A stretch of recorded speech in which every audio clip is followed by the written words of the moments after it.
नमस्कार। 20 न्यूज 24/7 में आप सभी को सुस्वागतम।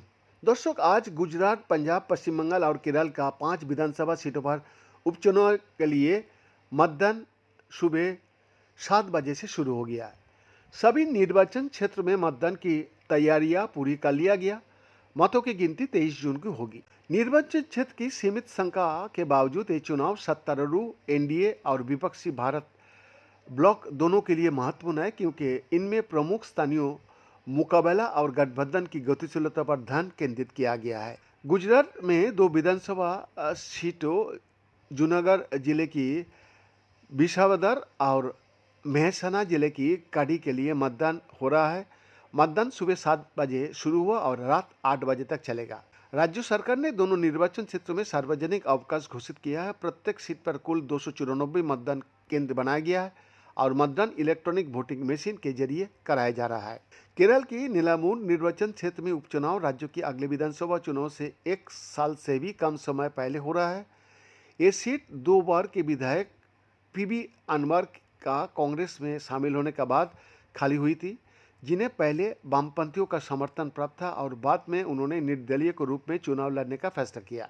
कांग्रेस ने पूर्व विधायक आरजुदान मोहम्मद का बेटे आरजान शौकत को उम्मीदवार बनाया है, जबकि सत्तारूढ़ एलडीएफ एम स्वराज को समर्थन कर रही है। अनवर, जिन्होंने शुरू में संकेत दिया था कि वो टीएमसी के बैनर तले चुनाव लड़ेंगे, उन्होंने इस होड़ में अनिश्चितता का तत्व भी ला दिया है।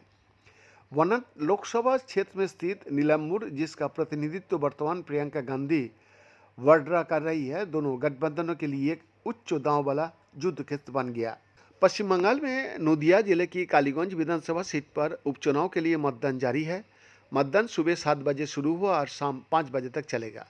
मतदान प्रक्रिया के दौरान सुरक्षा सुनिश्चित करने के लिए केंद्रीय बलों की 14 कंपनियां तैनात वहां पर किया गया। फरवरी में तृणमूल कांग्रेस का विधायक नासिरुद्दीन अहमद का निधन के कारण ये उपचुनाव जरूरी हो गया था। उसकी बेटी आलिफ अहमद तृणमूल कांग्रेस की उम्मीदवार के तौर पर इस सीट से चुनाव लड़ रही है। भाजपा ने आशीष घोष को मैदान में उतारा, जबकि कांग्रेस उम्मीदवार काबिलुद्दीन शेख सीपीआईएम के समर्थन से चुनाव लड़ रहा है। इस सीट पर तृणमूल कांग्रेस, भाजपा और कांग्रेस वाम गठबंधन का बीच त्रिकोणीय मुकाबला है। पंजाब में लुधियाना पश्चिम सीट पर उपचुनाव भी हो रहा है आज। इस बीच पंजाब में लुधियाना पश्चिम विधानसभा सीटों के लिए मतदान हो रहा है, जहां सुबह 7 बजे से शाम 6 बजे तक मतदान होगा।